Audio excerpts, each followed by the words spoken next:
Welcome to the HR Happy Hour Work Break. You are here with Trish and Steve. Hey, Steve Bose. Hey, Trish, how are you? I'm good. How are you? I'm well, thank you. How is the day going? Fine.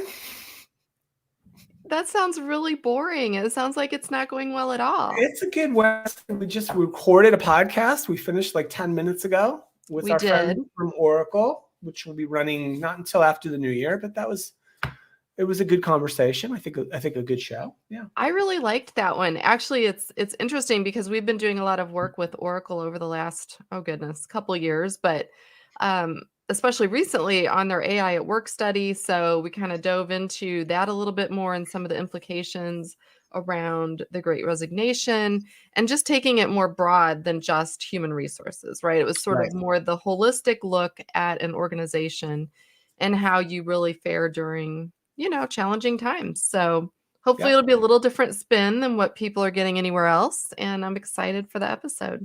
Yeah, it was fun. And yeah, just kind of keeping busy. Trish, I have to start the show with very important news from Okay. this morning. Trish, the October job openings and labor turnover summary report, better known as the JOLTS report, better known as my favorite labor market report, was issued by our friends at the Bureau of Labor Statistics. Trish, Okay. do we want a quiz or should I just read the numbers? Up to you. Do you want me to guess how many open jobs? How many job openings are in the United States as of the end of October? 11 million. You got it exactly right, Trish. I never get it right. 11 million, just I cheated. a shade below the all-time high, which was back in July. Very, very elevated job openings. Quits, the other number everybody's tracking these days, 4.2 million quits, voluntary separations. I quit my job, take this job and do whatever you want with it kind of deal. Sure. Again, just a shade below the all-time record, which was 4.4 million. It's still pretty elevated. Openings increased across the board, mostly in accommodations and food services with 250,000 new jobs openings. It continues, Trish. Huge job openings, huge quit numbers, lots of difficulty. I read a story on Google News or some news about a florist shop in San Francisco. Florist shop, little shop, had just 4 employees, right? It was a married couple owns the place. They had 2 employees, so it was a total of 4 employees. So small shop. There are 2 employees left for various reasons, right? For one just quit, one went to school, whatever, it doesn't matter. He's short the 2. It's just the couple left trying to run this florist shop. And basically just the article was, I will hire anybody who shows up. I don't care. You know, if you're legal you got to be legal, right? To work in the United States, citizen, green card, whatever you need to do. I don't know all the rules about that. You got to be older than some age probably, but that he was basically left to that. I don't care. I'll just show up. I'll hire you. I'm not sure if he actually showed up for him to hire, but there have been a couple of experiments even before the pandemic of that type of hiring. There's a term for it. It's called open hiring. That's right. We've talked about that. Yeah. And some places have actually adopted it even before the pandemic. I'm not sure if more will or not. I'm not really sure if there's any real data on other than that one experiment about whether or not it could be successful. But this particular guy, this small business owner, was so desperate, because I imagine him and his wife probably working crazy hours, 16-hour days or something, 7 days a week to kind of keep their place going. And they're just desperate for help.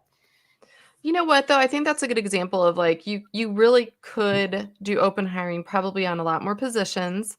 And something like Floral Design, while it's very artistic, very creative, and certainly, but a lot of it, I worked in a florist actually as a teenager. Nice.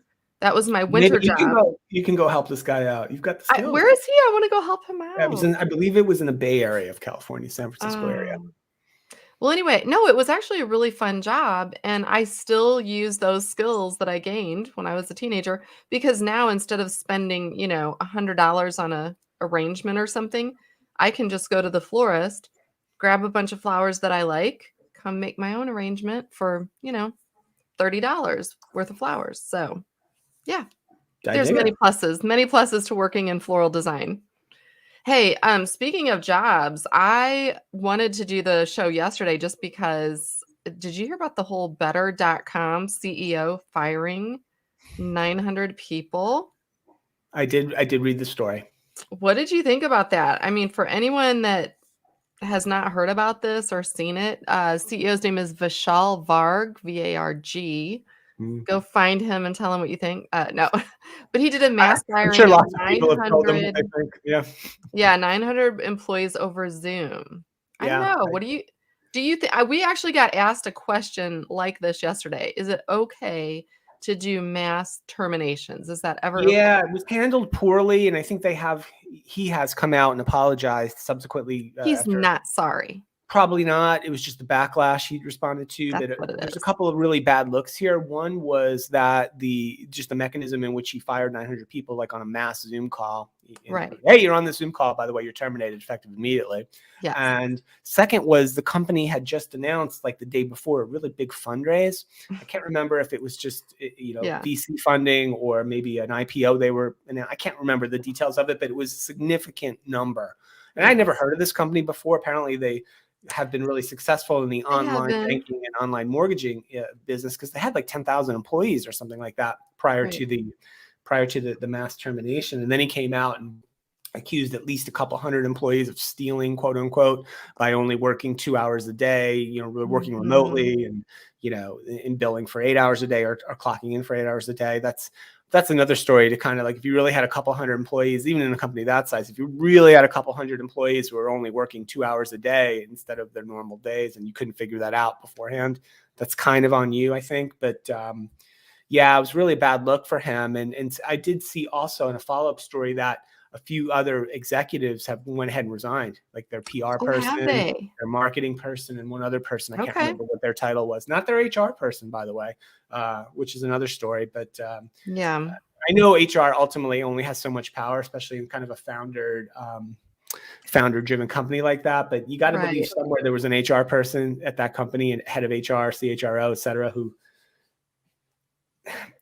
I wonder if he or she had any chance of talking this guy out of what he did before he did it. Well, it's interesting. So I don't know all the facts, but I mean, assuming if you were to assume that these 900 people were working remote, which I think many were, Yeah. because that was sort of his beef with them, is they weren't putting in the Well, hours or some of them. whatnot, Yeah. right? Mhm. Um, it would be challenging from an HR perspective to terminate that many people in a coordinated fashion before word started spreading. So that's part of it. Word Anytime does word does spread. You're right. Right, anytime you do a mass layoff, because 'cause I've done those before, not quite that many, but over 100 people in a Mhm. day, and still worked it out where again, this was in person though, so I don't know now, but anyway, I've done it to where we actually, we're doing them at similar times, but it was all in-person conversations. We had to do, like, 2 or 3 people over the phone, but the whole point of that is you do it with such compassion that I mean, it never makes it good, right? It's not good to be laid off for whatever reason, but I think the times when I've had to participate in laying people off and you tell them that it is a business decision, it's not always typically not performance driven at all. In fact, it's company performance driven, right? Now they claim they had lost over 100 million the previous quarter and that's Mhm. what was driving some of this decision, but yeah, I guess long story short, if you're gonna do any kind of mass termination, please do so with care, and these are people. These are people. Yeah, I don't care if they it is. only worked an hour a day for you, they are still people It's a with pretty value. unusual story also, because Ugh, we started off the show talking about the job openings in the United States, and the low unemployment rate came out last week. It's gone down. It's almost at its pre-pandemic low. So mass layoffs are just not a thing that's happening right now in the United States, right? Like, this was, right. You go back yeah, to the beginning of the pandemic, certainly there were lots of them, and lots of furloughs and right. lots of layoffs. But you talk about the last 6-8 months, I can't remember one other mass layoff story at all in the news. And all the stories are about, you can't find anybody, right, to work, right, in various companies. So yeah, it's Well, you know not, what? not a There are great always look. gonna be companies mismanaging themselves, though. So there's always a potential for that, but again, just handle it with grace and class and treat people with respect. I mean, I'll tell you what, even if you're firing someone for cause, you have to treat them with respect, right? Yeah, I think you I should. mean, I mean, unless it's like something egregious like violence or harassment or theft, maybe. If it's just even for, so, hey, you're not really in the right job, it's not working out. Yeah, you can do that in a kind and compassionate way. well, I'll say an argument for that. I've fired plenty of people that were doing very egregious things, right? I've fired people, a guy that was wielding a hammer one time, threatening people, and I had to go in and fire him. I've fired people That's for is that in? uh, Not sure I saw very that in the handbook. Is that?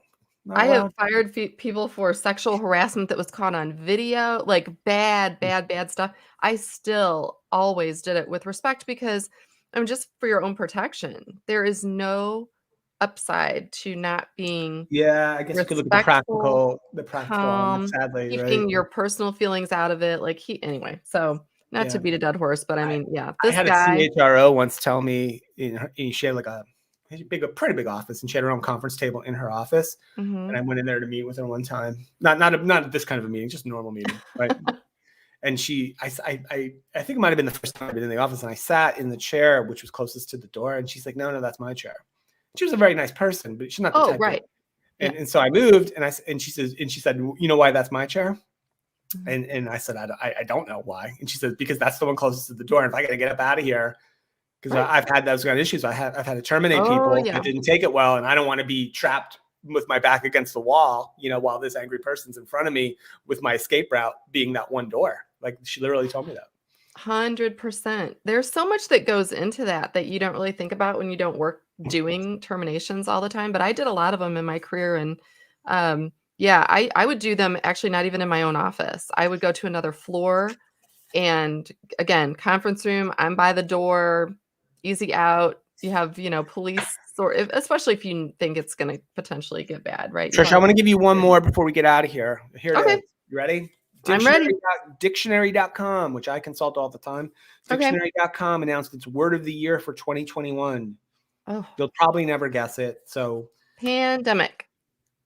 good guess. It's not pandemic. It is allyship. Allyship. The status or Okay. role of a person who advocates and actively works for the inclusion of a marginalized group in all areas of society. Allyship is your dictionary.com word of 2021. There you go. I would have put I get ally, like, I don't know that I've heard allyship a lot. That's It's on interesting. dictionary.com. Look it up. Okay, well, they would know. They would know better than I would, but yeah, very good. Well, on that positive note of being in an allyship with others, we will leave that here for today. We will catch you all back here on, gosh, what's today? Wednesday. We'll catch you back here on Friday, right? In the I, meantime, you can look at some of the exciting things we have posted on the HR Happy Hour show and our network. Go check out those shows wherever you get your favorite podcast and be sure to subscribe. Like we mentioned at the top of the show, we have one coming up from Oracle very soon, but we actually have a couple new episodes out there right now. So go check that out. We will see you back here on Friday. Have a good rest of your day.